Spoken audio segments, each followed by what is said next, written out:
Oi, gente, boa noite, tudo bem? Então, hoje eu vou receber o Júnior, professor de História, formado aqui pela PUC Minas, e nós vamos conversar sobre a escravidão no Brasil, tá? Então, espero que todo mundo aí preste bastante atenção, né? A escravidão no Brasil, ela vai responder muita coisa da nossa sociedade atual, da formação desse povo brasileiro, né?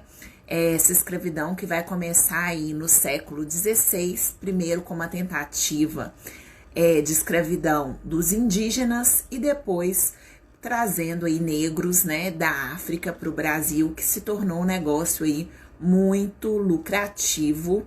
Então, espero que todo mundo preste atenção, né? Que a gente vai falar sobre um assunto aí que, inclusive, é um assunto que merece ser discutido com mais frequência, né?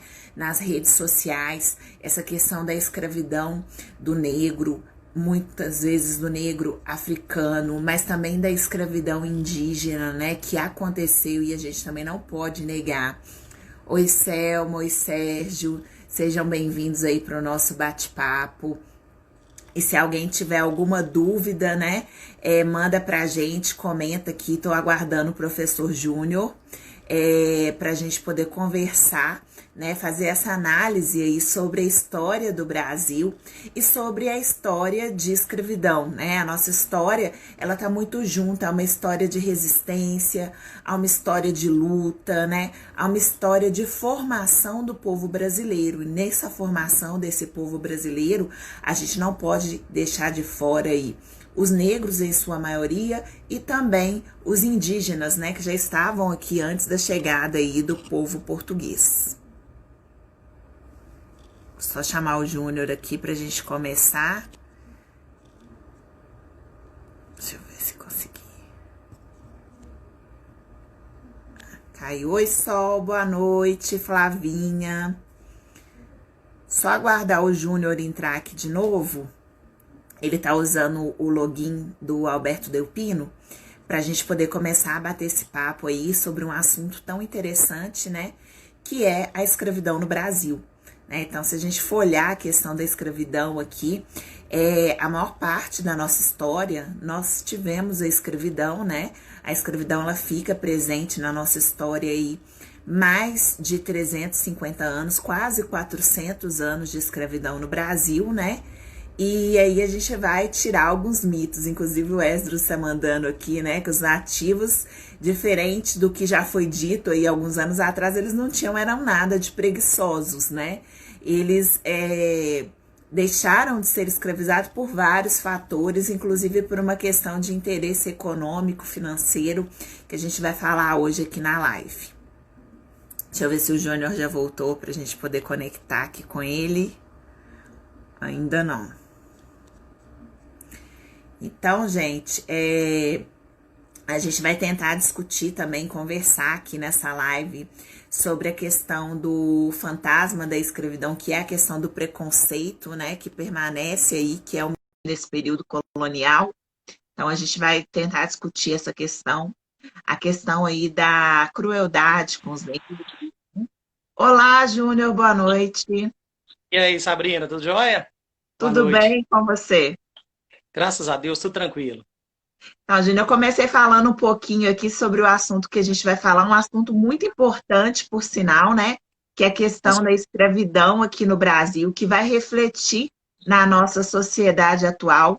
Falei um pouquinho exatamente. sobre você, mas eu queria que você se apresentasse aí para a galera que está acompanhando a página e que ainda não te conhece. Ok, boa noite, pessoal. Eu estou fazendo uma transmissão também junto no Facebook, né? Porque tem muitos amigos nossos, tem muita gente que gostaria de participar também, né? E só tem o Facebook como canal. Então, estou fazendo uma transmissão junto. Mas, como a Sabrina falou, né? Eu sempre brinco com os meninos, né? Dizendo que se tivesse uma lei para processar pai que coloca nome feio em filho, eu estaria aí, né, no meio dessa lei aí, porque meu nome é José Arastácio Chagas Júnior, né, e todo mundo me conhece como Júnior, né, eu sou... hoje a gente pode falar, né, sobre, né, Sabrina, que hoje a gente é historiador, né? Sim, até que Esta enfim. semana a gente pode falar que somos historiadores, de fato, né? Que até então a gente, eu no meu caso, eu sou licenciado em História pela PUC, né? Mas até então, e aí eu fico uma pergunta, né, Sabrina? O que é que muda depois disso? Não sei muito bem o que é que vai mudar, não, né? A gente continua com o mesmo ofício e com a mesma paixão pela história, né? E Deus nos deu graça de estar na vice-direção da Escola Estadual Alberto Delpino, né, que é um estágio que todo mundo devia passar, né? A direção de escola é um estágio para entender de fato o que é educação, passar pela direção de uma escola é um estágio essencial, né? Mas é isso, né? Tem muita coisa para falar sobre mim, não. É isso, Bom, né? E a gente vai conversar aqui, gente. O Júnior gosta muito, por isso que quando eu lembrei desse assunto, eu falei, eu vou chamar o Júnior porque eu já vi ele dando algumas vezes aula e falando, batendo um papo com os alunos sobre esse assunto, né, de escravidão. Ele gosta de capoeira, então ele está no meio aí. Eu tenho certeza que ele gosta bastante de pesquisar essa área aí, né, da escravidão no exatamente. Brasil, até porque é a nossa descendência e a nossa herança, né, tem a ver com quase todos os brasileiros. Eu vou falar quase para a gente não ser generalista, mas praticamente todos os brasileiros têm uma herança genética aí do povo africano, né? E a escravidão é aí o nosso calo no sapato, né? Porque foi através da Exatamente. escravidão que esses que hoje vão formar o povo brasileiro que vieram para cá. Então, o Júnior me mandou aqui mais ou menos algumas propostas e eu queria que você começasse, Júnior, para a gente falar essa questão que está até em alta, né? É bem atual a questão do preconceito racial, que não é exclusivo de nós brasileiros, mas que é muito negado por nós brasileiros, né? A gente nega que é um Exatamente. país preconceituoso, que é um país que faz distinção de raças, diferente dos outros. Estados Unidos é uma coisa mais escancarada. Aqui no Brasil É, existe o que eles estão chamando aí de racismo velado, né? De racismo escondido. Essa questão do preconceito faz parte da nossa cultura e nós negamos, né? Então, queria que o Gino exatamente. começasse por aí. Então, para a gente começar, o que é importante a gente pensar nesse aspecto todo da questão da escravidão e do preconceito no Brasil? A nossa escravidão, o processo escravista no Brasil, ele terminou ontem. Se a gente olhar pela questão histórica, 130 anos, para a história não é nada. Então, se a gente pensar nesse aspecto, a escravidão ela termina, mas ela deixa lá o seu fantasma, que é o preconceito. Preconceito é o reflexo que vira e mexe, ele vem nos assombrar aí, né? Eu não sei o que é pior, Sabrina. Se é o preconceito escancarado norte-americano, né, que faz produzir lugares, né, bairros de brancos e bairros de negros, né, como você tem o Bronx, o Brooklyn, ou se é o nosso preconceito velado. Eu sempre conto algumas experiências que eu vivi, né, de preconceito. Eu vivi uma experiência, né, de estar relacionando com uma pessoa negra, né, e eu no meu quarto ouvindo a minha mãe e uma amiga dela conversando, falando, nossa, a namorada do seu filho é gente fina, mas pena que ela é negrinha, né, ela é pretinha. Ou seja, preto e gente boa não combina, são duas coisas que não combinam. Esse é o reflexo do preconceito que a gente vive. A outra experiência que eu vivi foi tendo meu pai, né, que era negro, estudou com muita dificuldade, foi ser chefe de um setor, né, na área da saúde, e fui trabalhar com ele. E lá eu vi um grupo de chefes que estava acima do meu pai, dizendo, meu pai tinha ido com uma camisa branca trabalhar, e os dois conversando, não sabia que eu era filho dele, conversando e dizendo, é, é, aquele negro ali está com a blusa muito branca. Ou seja, se é negro, tem que estar sujo, se é negro, tem que estar todo destruído. Esse fantasma do preconceito, ele vira e mexe, ele nos assombra de uma forma ou de outra, né? Como a gente tem visto aí aparecer diversas vezes aí nas redes sociais. Né? Então eu não sei o que é pior, se é o preconceito escancarado norte-americano ou se é esse preconceito nosso que vai aparecer nas brincadeirinhas, vai aparecer nas nossas piadinhas, que vão aparecer no círculo de conversa, né? Que a gente está muito descontraído, aí solta um tipo de preconceito mascarado de piada, né? E as pessoas engolem isso, alguns sentem incomodados, mas a grande maioria não presta atenção no peso que isso traz. Uma coisa, eu sempre brinco com os meninos dizendo, por que um branco não procura um psicólogo quando chama ele de leite azedo? Eles vão dizer que é o mesmo tipo de preconceito. Por que ele não procura o psicólogo? Porque nas costas desse tipo de preconceito não tem quase 300 ou mais de 300 anos de escravidão, de humilhação, de uma situação muito deprimente para a figura do negro. Então, esse preconceito, ele, infelizmente, por mais que a gente lute, devido a esse fato da escravidão no Brasil ter acabado há pouco tempo, mais de 130 anos, para a história não é nada, ele vira e mexe, nós vamos ter que batalhar muito para que esse preconceito desapareça. Mas ainda vai levar um tempo, não sei quanto tempo nós vamos levar para que isso saia aí da nossa sociedade e as pessoas começam a se respeitar como tais. Né? Bom, Acho que a o que é partir, importante? Júnior, só te interrompendo, essa questão do Sim, preconceito, ela vai começar a ser desmontada a partir do momento que nós nos inserirmos nesse processo de descendência, de entender tá, que a raiz do povo brasileiro, né, ela é muito mais tá, africana do que europeia, que nós temos muito mais sangue aqui de negros, de indígenas, do que de europeus, né? Então falta a gente estudar a história e se identificar com esses grupos, que no Brasil, eles não são um grupo de minorias, eles são um grupo da maioria, né? Então, acho que falta esse reconhecimento aí. Então, assim, é até complicado, talvez para o Júnior quanto para mim, como hoje você se define. Você se define como negro, como pardo, como branco, né? Então, assim, é um debate também interessante da gente fazer, né? Quem somos nós dentro dessa sociedade?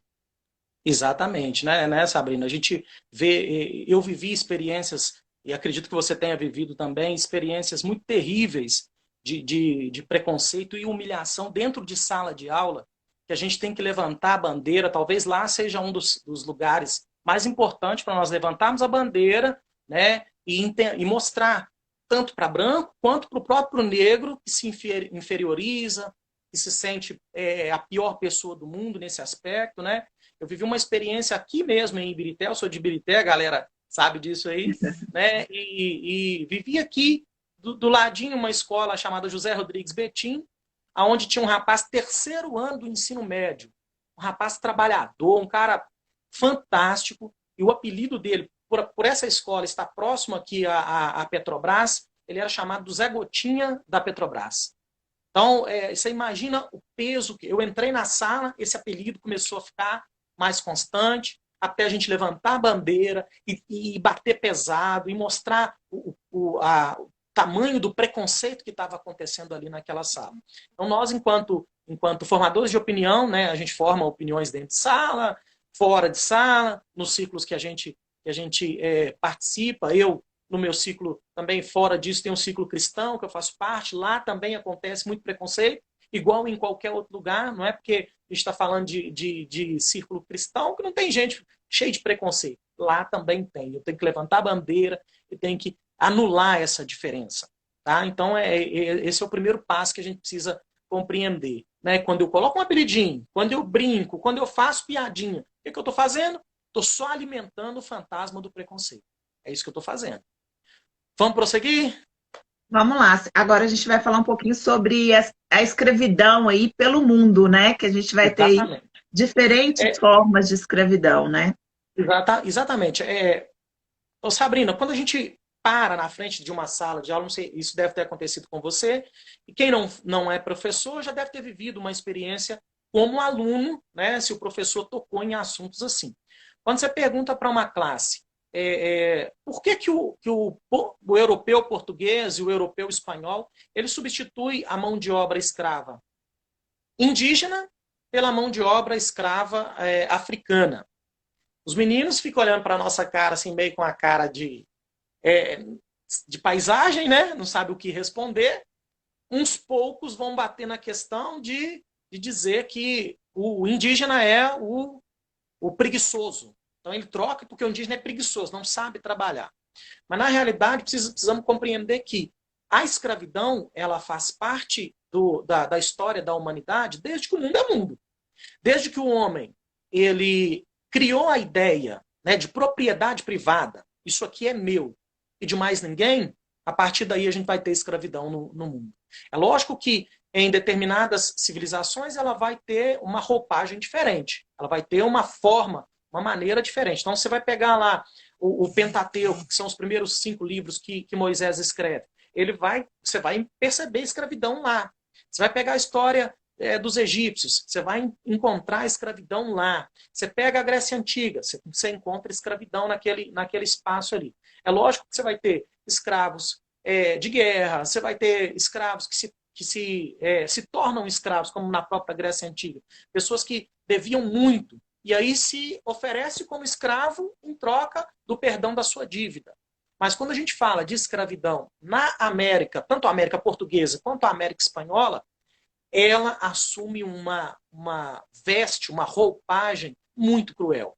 Talvez quando você faz a análise desse outro tipo de escravidão, todo tipo de escravidão é cruel, né? Ele é uma forma de crueldade.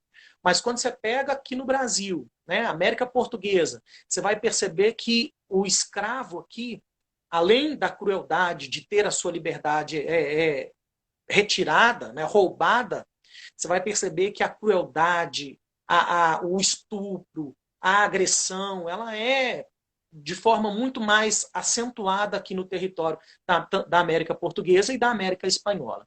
Então, é isso que a gente precisa compreender. A escravidão ela sempre existiu, mas quando ela caminha para a América, ela assume um papel muito violento com a figura do negro. E aí, de onde muita gente faz essa pergunta, né? Como que se justifica a escravizar o homem negro e não escravizar qualquer outra etnia? Né? Ou pegar asiático, branco, ou cor-de-rosa, ou qualquer outro. Por que não escravizar o outro? Né?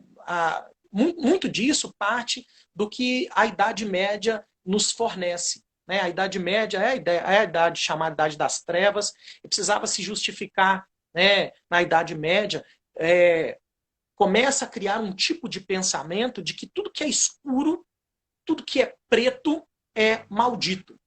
E aí, quando a gente percebe, se você pegar, quem é que vai justificar a questão da escravidão? É a Igreja Católica. Infelizmente, é ela que pega, nesse momento, vai bater o martelo e vai justificar. E vai usar quais termos, quais argumentos para justificar essa questão da utilização da mão de obra escrava africana, do negro.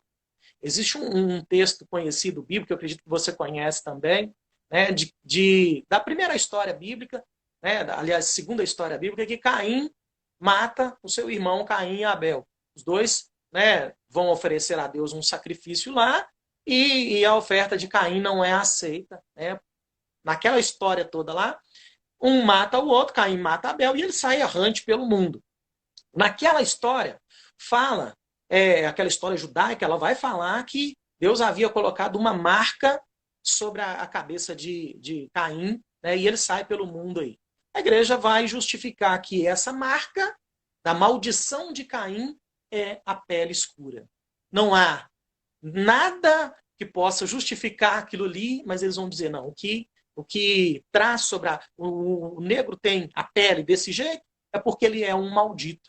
É uma herança da Idade Média. Então, a partir daí se justifica. Se eu tenho um poder central, se eu tenho uma igreja que domina e poucas pessoas vão contra o pensamento da igreja, e ela me justifica, eu posso escravizar então aquele ali, porque ele é um maldito, ele não tem alma, posso utilizar, ele é pior do que um animal, então daí está justificado e o processo de escravidão se intensifica.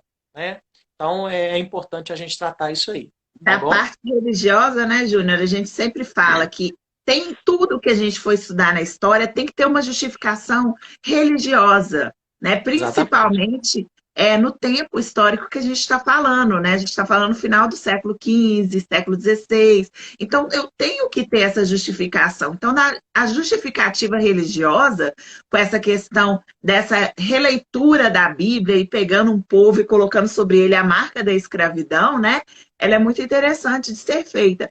E tem a questão econômica também, né, Júnior? Assim, por que não utilizar o indígena já que aqui na colônia portuguesa, né, aqui no Brasil, eu tenho uma grande quantidade de indígenas, por que que eu não só utilizei a mão de obra indígena, que era a que estava mais disponível? Por que que eu precisei trazer da África para cá pessoas para serem escravizadas? Como que eu justifico isso? Exatamente. E aí, essa é uma pergunta que você, quando você faz para os meninos, né, eles ficam embasbacados, né?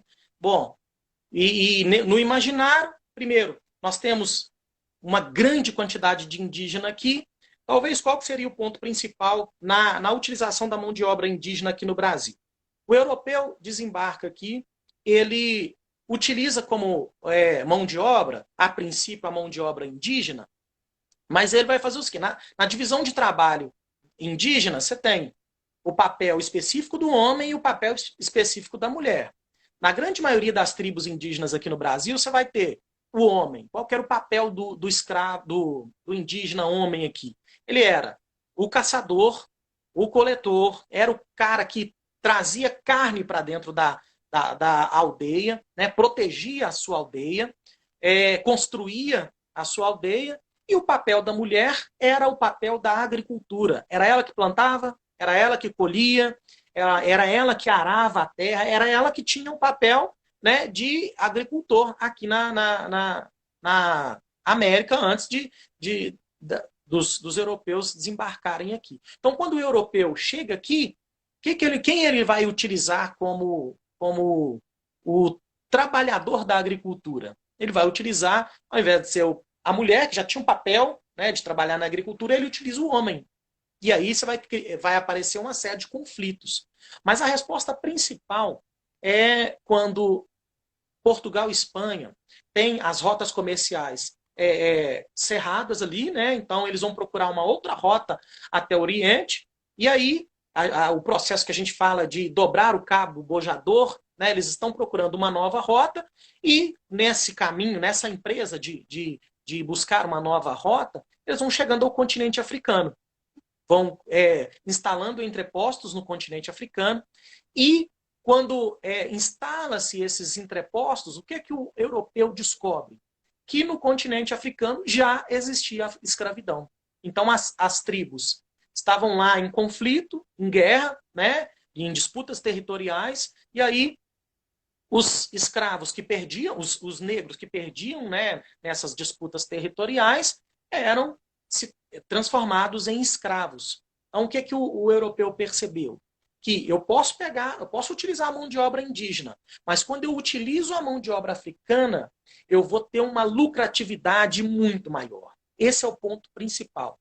Dinheiro, poder. Quando a gente fala em escravidão, nós estamos falando de tráfico de escravos, nós estamos falando de gente que compra a 70 no continente africano e vai vender a 1.000 aqui na América Portuguesa. Então, o principal objetivo, a principal resposta dessa substituição de uma mão de obra indígena, que conhece o território, que já está aqui em abundância, pela a mão de obra africana, é exatamente a visão lucrativa. O comércio de escravo é um comércio muito lucrativo, né? Os caras ficaram milionários aqui no território da América Portuguesa vendendo escravos. Então, esse processo é um processo que, a princípio, ele se dá tentando matar a existência do escravo, né? Existem 3 passos que o escravo precisava de passar antes de chegar no território, antes de embarcar, atravessar o Atlântico e chegar aqui. Primeiro passo, o escravo tinha que ser, ele era batizado com um novo nome, então montava-se os lotes de escravos lá com 50, lotes com 100 ou até mais, e ali batizava-se o escravo com um único nome. Então colocava lá os 50 escravos enfileirados, esses 50 aqui vão se chamar Joaquim. E aí o que mudava, né, era apenas o seu sobrenome. É Joaquim de Angola, é Joaquim de Guiné, é Joaquim de... Quando não se sabia de onde esse escravo era, né, colocava Joaquim da Costa. Aí surge esse sobrenome aí, Costa. Que eu não sei de onde esse escravo veio, ele veio da costa africana. Mas na realidade ele vem de vários lugares, né, do território africano. Então ele recebia um novo nome, né, na tentativa de apagar a existência dele. ele recebia um batismo por aspersão, que é o batismo católico, né? Vem um padre, asperge lá um pouquinho de água na cabeça daqueles escravos ali, né? Tentando anular a religião, né, que ele possuía anteriormente, tentando apagar ali toda a sua identidade. E, por último, ele passava por algo que é engraçado, né? Havia nas costas africanas aquelas árvores muito frondosas, com tronco muito espesso. Muitos escravos eram obrigados a dar 7 voltas ao redor daquelas árvores ali, as mais frondosas, que eram chamadas as árvores do esquecimento, para que, no final da 7ª volta, o escravo tivesse esquecido tudo, né, todo o seu passado, toda a sua religião, tudo que ele construiu até então, e chegasse aqui uma folha em branco para ser trabalhado aqui no território da América Portuguesa. Então, olha que doideira, né? Esse tipo de escravo que está chegando aqui no território. Ele vai ser inserido, ele chega aqui no território, né? E ele vai, a princípio, para os mercados, né? Como nós vamos ter em muitos lugares aí, principalmente na Bahia, você vai ter muitos ainda resquícios desse mercado, né? Onde o escravo vai lá, como se fosse uma mercadoria, né? De fato, é olhado ali os dentes, é olhada a compleição atlética, para onde esse escravo vai ser direcionado, né? Porque isso é um ponto importante também, Sabrina. Para onde esse escravo Sim. vai? E, a, quando ele é retirado do continente africano, ele já vem para o território, ele faz a travessia e ele já sabe para onde ele vai. Ele tem 4 tipos de grandes trabalhos que a gente pode dividir aí, que ele vai ser inserido. Ele pode ser, né, na grande maioria, a princípio, ele vai trabalhar na casa grande, né, que é o serviço doméstico, que alguns vão colocar como serviço mais fácil, mas nós vamos falar sobre isso, que talvez é um dos piores. Você tem contato direto com o senhor e com a senhora, né? Ele vai ser inserido na casa grande, ele vai ser inserido nas plantações, né, na lavoura, na agricultura, principalmente na lavoura de cana-de-açúcar. Ele vai ser inserido na mineração, né? Mais para frente ele é inserido no processo de mineração, e ele, em alguns momentos, ele é inserido nos trabalhos urbanos. Então, é interessante essa situação, porque quando a gente... o que me fez gostar de história foi exatamente entrar na capoeira. Eu, aos 12, 10 para 11 anos, eu conhecia capoeira, e aqui a gente tinha uma aula prática, que era a parte esportiva mesmo, e 2 aulas eram teóricas. E ali eu conheci, foi ali que me fez apaixonar pela história e descobrir que eu vou ter escravo, que mesmo escravo está lá no centro urbano, sem a presença do seu senhor, sem a presença de um policial, que depois vai surgir essa figura, né, da polícia do mato. E o escravo está ali, ele retorna para a senzala, mesmo sendo humilhado, muitos deles retornam para a senzala, e aquele tipo de escravo é que faz brotar a capoeira como arma de revolta, né? Então, eles são direcionados nesses 4 grandes grupos de trabalho. Entendido aí? Podemos prosseguir? Eu queria só falar que você falou um pouco da questão, né, do batismo. Tem uma pergunta aqui para você, do Ah, professor sim. Caio, lá do Histórias Unidas, nosso amigo aí da história.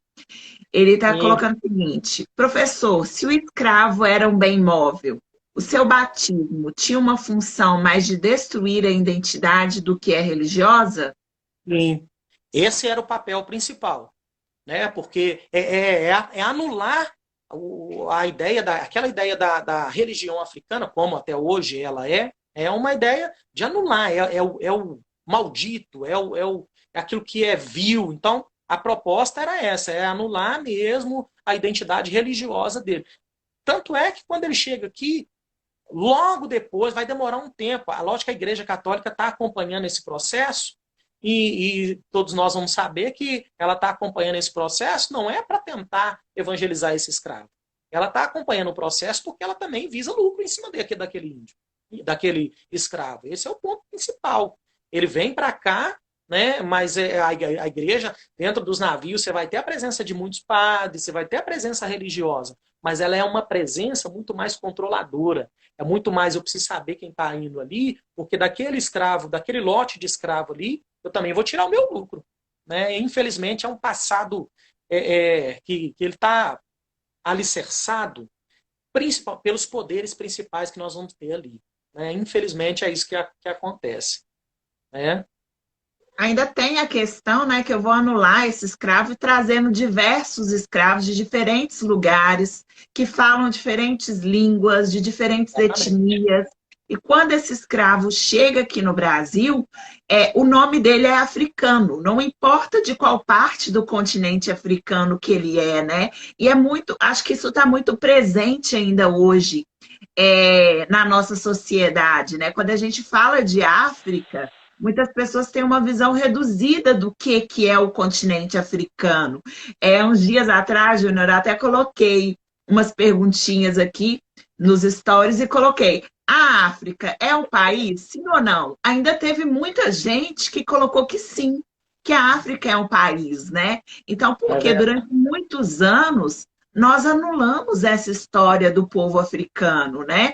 Nós, assim, Exatamente. né? A Exatamente. sociedade, ela não quis olhar, não quis estudar, né, dentro de uma visão dos europeus, aí, de uma visão eurocêntrica, não houve esse interesse de procurar compreender esse grupo de trabalhadores que vinham aqui para o Brasil. Não, são africanos. Qual a religião? Essa é religião africana, né? Então vão jogar todo mundo dentro do mesmo pacote, e aí eu vou anular dessa forma as raízes, as etnias, né? E aqui dentro do Brasil não vai ter essa distinção tão grande, né? Todo mundo é africano, não importa de onde veio, não importa que língua falava, né? Então, isso aí ainda faz com que essa resistência, essa organização do negro, que até vai acontecer, né, mais para frente, mas que ela seja ainda mais dificultada, né?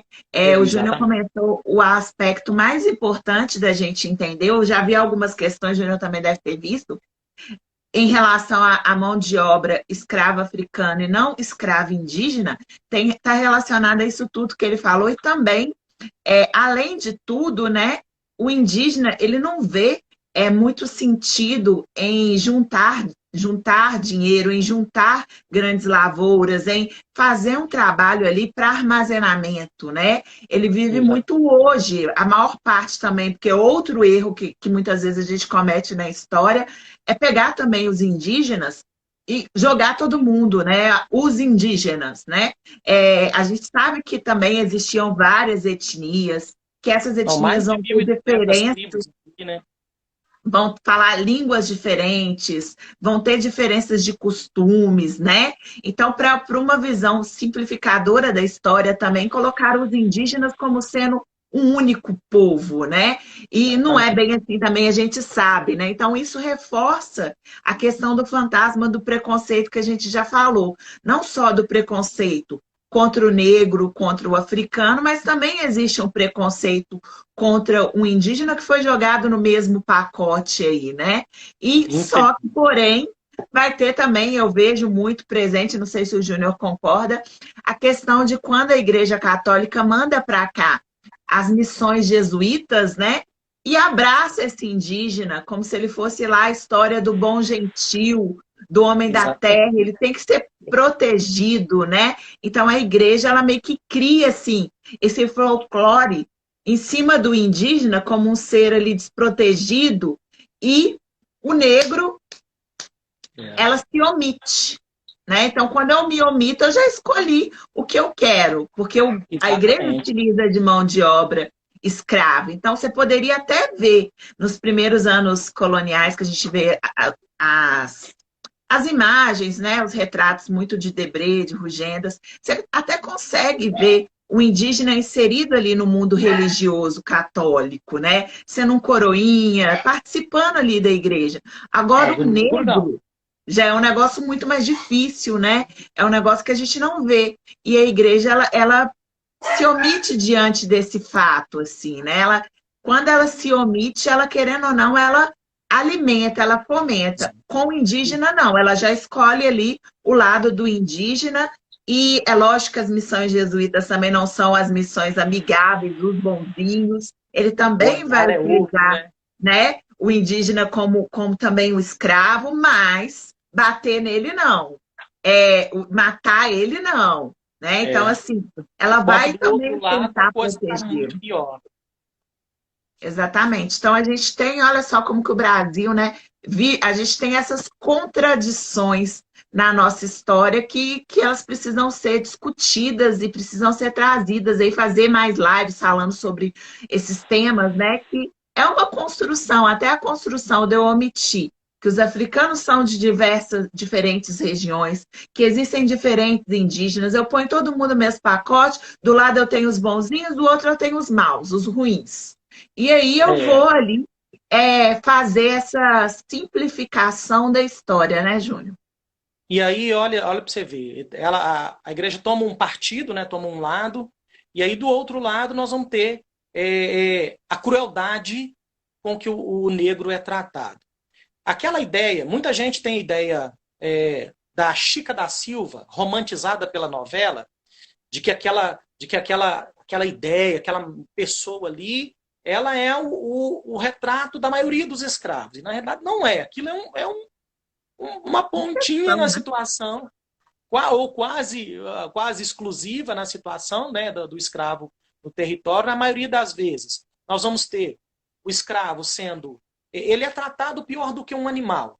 No sentido, muitas vezes, o senhor ele desce lá no estábulo, penteia a crina do cavalo, cuida do cavalo, troca a ferradura. O escravo ele é tratado como pior do que o animal. Então ele não é dono nem do seu próprio corpo. A gente tem relatos, né, em documentos de estupros, tanto do escravo, homem, quanto da escrava. A, a, a família tradicional, século 17, 18, 19 no Brasil, é uma família, né, pautada pela religiosidade, né, e aí a mulher branca, de família, né, tradicional, ela no momento no momento do ato sexual ali, ela não pode nem demonstrar muito prazer. Ela tem que ficar rígida ali, é o retrato da família tradicional. Aí o que, que o cara faz? Com a mulher branca, ele utiliza ela muito mais como assim, a dona do espaço, ou usar um termo mais pejorativo possível. Ela é quase o depósito de esperma para aquela sociedade, né? Mas com a escrava, ele faz de tudo com ela. Ele estupra a hora que ele quer, na frente dos filhos, ali dentro da senzala, estupra muitas vezes o próprio escravo homem. Então, a crueldade é muito terrível nesse espaço que ele está vivendo. Quando a gente fala do escravo que vai para a casa grande, esse escravo está tendo contato com essa situação toda. E fora os problemas que ele vai enfrentar quando ele resolve se revoltar, quando ele resolve fugir. Porque fugir era talvez a única saída. Se eu estou sendo humilhado, se eu estou sendo tratado de forma mais terrível possível, qual que é a reação do escravo aqui no território? Fugir. É a fuga. E para a fuga, o sistema escravista criou aí algumas punições muito cruéis. Então, a primeira punição que a gente vê é a punição do tronco, né, que ela tem duas versões. A gente imagina só aquela versão, né, do escravo preso, com as mãos para o alto, né, de costa ou de frente, e ali ele era chicoteado. Muitas vezes se curtia quando matava-se o boi, tirava-se o pênis do boi, botava para curtir, e aquilo virava o açoite dos escravos. Mas nós vamos ter um outro tipo de tronco também, que é o tronco onde você tem espaço para colocar o pescoço, os pulsos, e o escravo fica de joelhos do lado de fora.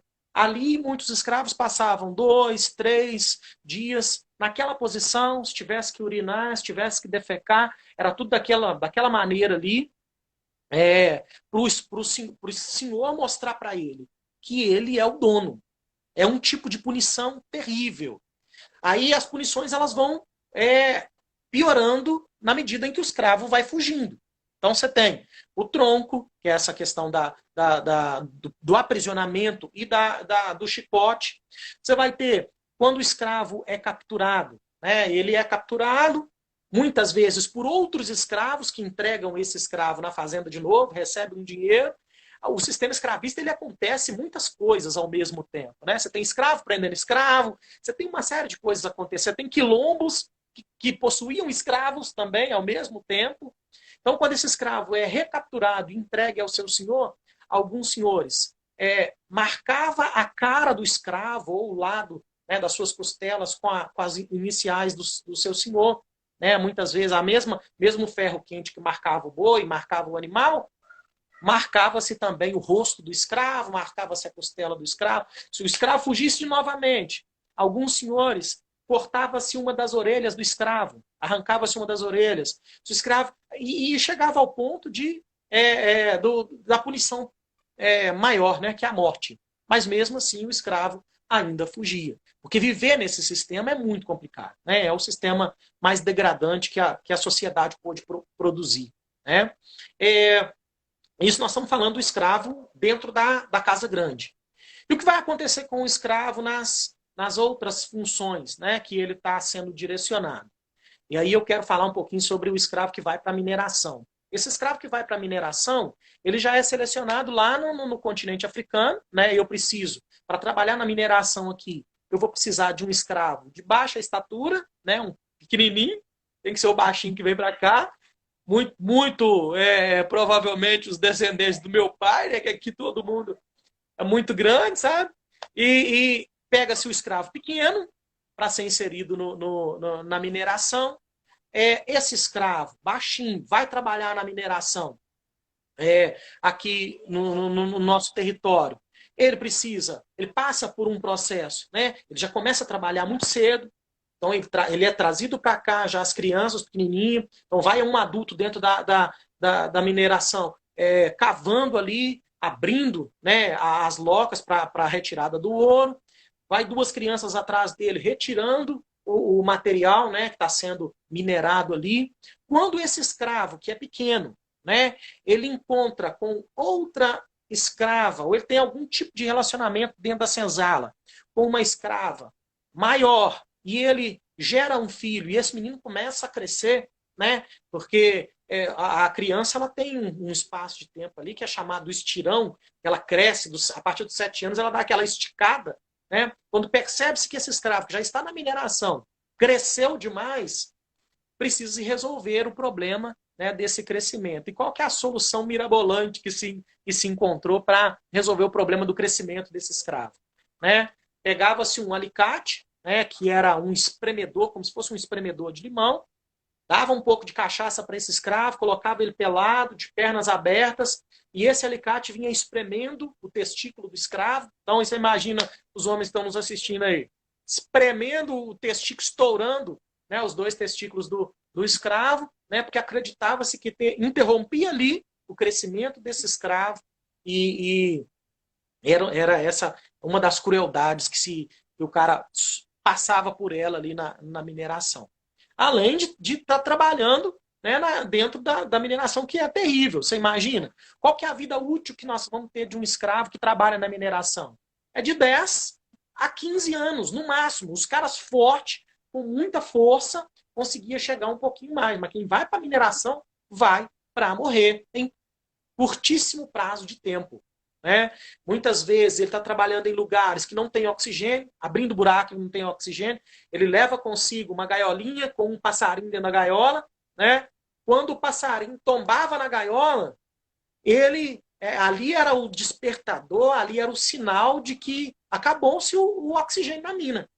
E aí ele tinha que muitas vezes correr, e aí você pensa, você correr 300, 1 quilômetro, até 1,5 quilômetros, distante, né, para dentro da mina, muitos deles não conseguiam chegar do lado de fora, muitos deles morriam aí pelo caminho.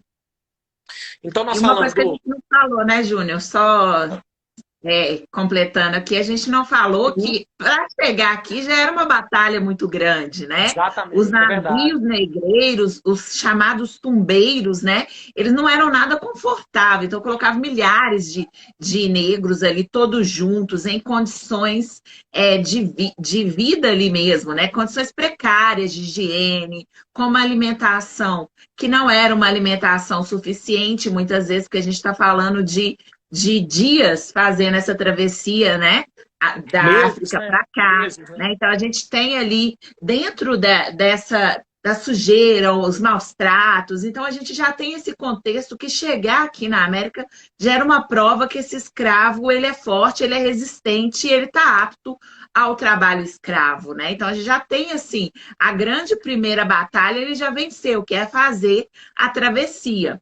E outra Exato. questão interessante que a gente tem aí em relação a essa questão de trazer, né, os negros africanos, a gente tem que pensar que também a gente não vai ter a população brasileira formada por brasileiros aqui nesse momento. A gente ou utiliza os indígenas, que já não deu tão certo, mas vai ser muito utilizado ainda, ou eu trago africanos, mas portugueses, europeus vão ser a minoria. Ninguém quer Exato. sair da Europa para vir para cá, para o quinto dos infernos, né?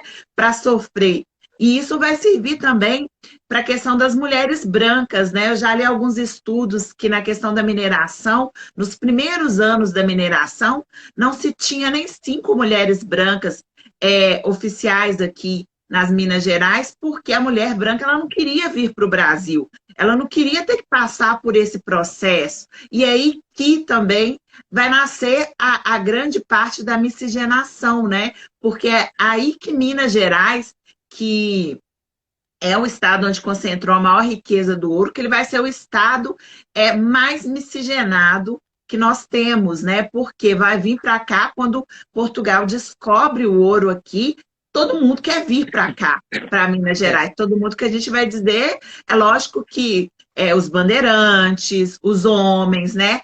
As mulheres não têm esse interesse, porque a gente está falando num contexto em que a mulher ela tem a missão de ficar em casa e cuidar dos filhos e muito cuidar dos filhos, mais ou menos, porque ela tem aí, aqui nas Américas, ela vai ter a ajuda das escravas, né? Mas na Europa ela ainda tem essa visão de ser ali vai sustentar a família dentro da sua casa ali, né?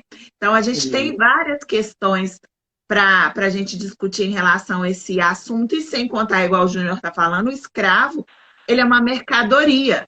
Né? Então, eu não quero Isso. perder minha mercadoria. Não é na primeira fugida que ele vai dar que eu vou matar ele. Não, eu vou açoitando. Eu vou tentar o quê? Disciplinar esse escravo. Porque se eu mato ele na primeira derrapada que ele der, eu estou perdendo dinheiro. Né? É triste a gente pensar que seres humanos são colocados como coisas. Ele é um objeto, ele é um objeto caro, né? Vou fazer uma comparação até rústica aqui. Ele é um iPhone. Eu não vou pegar É, meu iPhone e vou riscar, né? Então eu vou exatamente. tentar ir cuidando dele, açoitando, vou lá dar um jeito de dar uma marcada nele, dou umas chicotadas, né?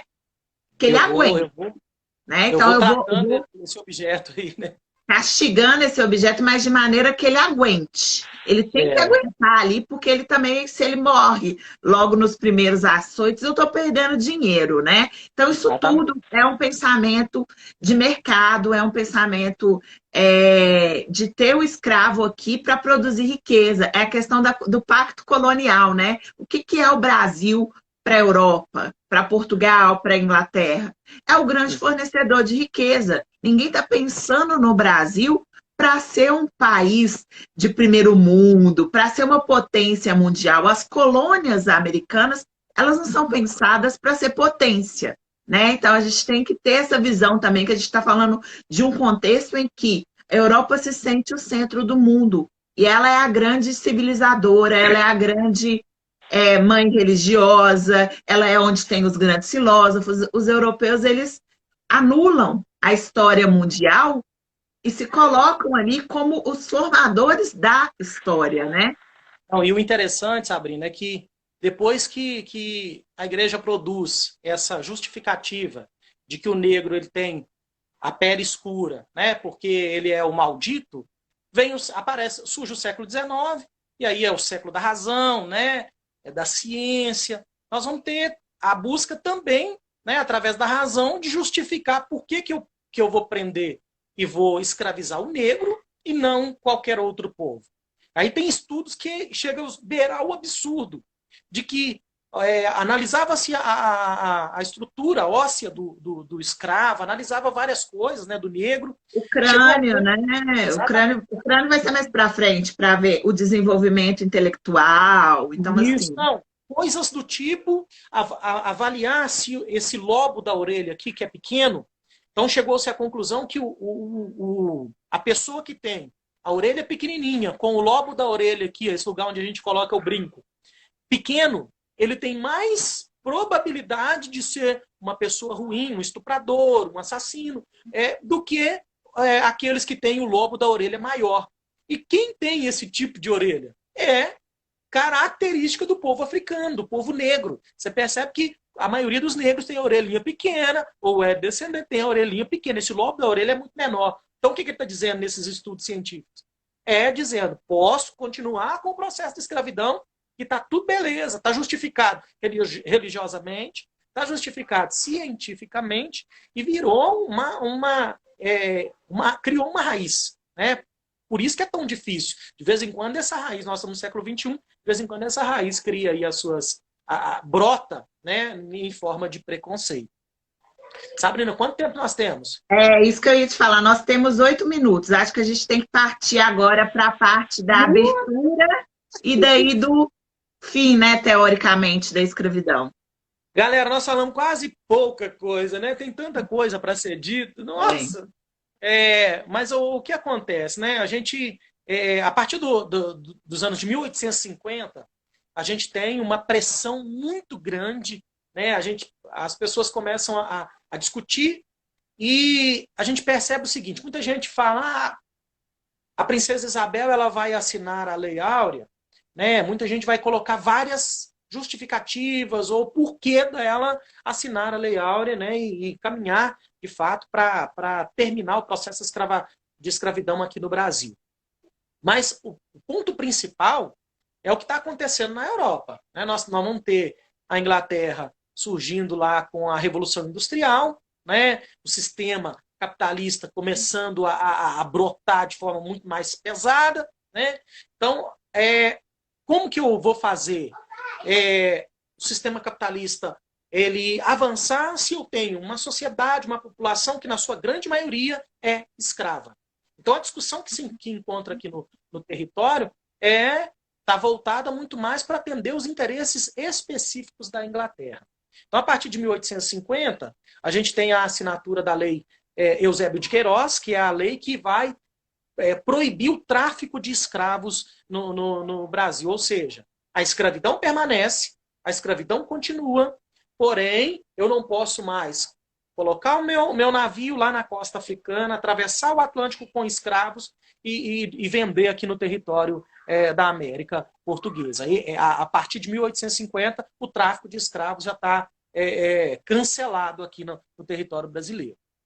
Depois disso, nós vamos ter diversos políticos aqui discutindo qual que é o caminho que o Brasil vai tomar em relação ao processo de escravidão, até, né, a gente enfrentar aí a lei do ventre livre, 1870, acho que era de 79, não sei, deixa eu dar uma olhadinha aqui. 71, exatamente. Nós vamos ter a lei do ventre livre, que é uma doideira, uma loucura, né? A lei do ventre livre. Estabelece São as famosas leis para inglês ver, né? Eu não sei se os meninos mais jovens conhecem esse termo, mas a gente tem esse termo. A lei para inglês ver, igual a lei do tráfico. Eu proíbo o tráfico no papel, mas ele acontece aqui dentro, ele continua acontecendo, porque eu não tenho uma fiscalização de fato que fiscalize esse tráfico. Então, eu faço essas leis aí para a Inglaterra ver, porque a Inglaterra é a principal aliança comercial de Portugal nesse período, né? Exatamente. E aí, nós vamos ter a lei do ventre livre, que é nada mais, nada menos do que o pai do escravo passa a ter o direito de libertar o seu filho quando ele completa 8 anos. E o louco ele tem o direito de libertar ele com 8 anos e pode deixar ele na tutela do senhor até os 21 anos e não receber uma indenização. Porque a lei também dizia que o escravo que libertasse o seu filho com 8 anos, o pai receberia uma indenização de 600 mil contos de réis na época. Porém, que senhor que pagava esse valor? Nós vamos ter 2 problemas. Primeiro, de não pagar o valor da indenização e depois, libertar o escravo com 8 anos, aquela criança ela vai para onde? Ela vai fazer o que da vida? Ela vai... Então, é uma situação que não funciona. Então, a maioria desses escravos permanecem junto com o seu senhor, permanece ali na fazenda até os 21 anos, entra de novo no sistema escravista, continua no processo do sistema de escravidão. né? Depois, já em 1885, nós vamos ter a lei do sexagenário, né? Que ela permanece até os dias atuais. O escravo que chega aos seus 60 anos tem o direito de ser livre, liberto, né? Se nós não estamos chegando, se hoje, no século XXI, existe uma dificuldade para o cara chegar com saúde aos 60 anos, imagina o escravo africano trabalhando, comendo mal, sendo humilhado, sendo explorado, dormindo mal. Que escravo que chegava até os 60 anos? Na verdade, até a população não escrava, né, até os brancos, eles não viviam tanto até os 60 anos, né? Eles viviam menos por causa das condições de vida, né? A gente está falando de uma sociedade onde não tem medicamentos direito, onde nem todo mundo vai ter acesso aos médicos. A gente está falando do Brasil, a gente está falando de uma colônia, né? Então, assim, essa lei, para mim, ela ainda é mais absurda do que a lei do ventre livre, porque o escravo não chegava nem aos 40 anos, muitas vezes, né? O cara que chegasse aos 60 anos, e depois aos 60, o que ele ia fazer da vida também? Né? Se ele chegasse aos 60 anos. Quem ia contratar um ex-escravo de 60 anos e pagar um salário? Não existe essa possibilidade, né? Então, nós estamos enxugar gelo, né? Que eles estão fazendo nesse período até que, de fato, se chegue a lei posterior, que seria a lei áurea, que ela, então, na teoria, ela encerra, 13 de maio de 1888, ela encerraria o processo de escravidão no Brasil. Porém, a escravidão, se a gente... Até hoje você vai encontrar resquícios da escravidão até hoje. Você vai no cantão, alguns cantões do Brasil aí, você encontra pessoas trabalhando por comida ainda hoje. Então, ter assinado a lei em 13 de maio de 1888, para encerrar a escravidão no Brasil, ainda vai levar um bom tempo para esse tipo de escravidão, né? Aquele tipo de senzala, ele deixar de existir.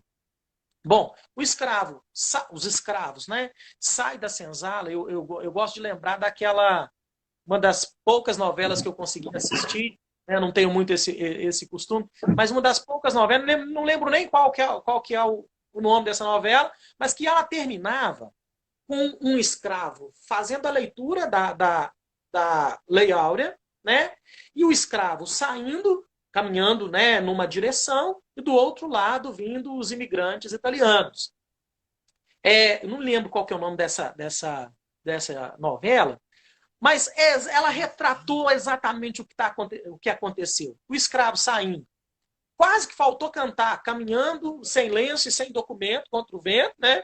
Porque o escravo vai para onde nesse momento? Ele não tem dinheiro, ele não tem casa, abriu-se as portas da senzala e o escravo vai para onde? Né? Não tem aonde. Não tem dinheiro, não tem casa, não tem prestígio, não tem nada. Não tem nada. É daí que começa o processo de afavelamento. Né? Porque ele vai parar onde? Ele vai parar nos cortiços, ele vai parar nas encostas. É lá que o negro vai terminar a sua história. Ou começar uma outra história. Porque aí começa uma outra história, que é a história de superação. Que a partir daí o escravo vai ter que se reinventar. Se você for pensar nisso, ele vai ter que se reinventar, ele vai ter que lutar contra o preconceito, igual você disse. Ele vai ter que esperar.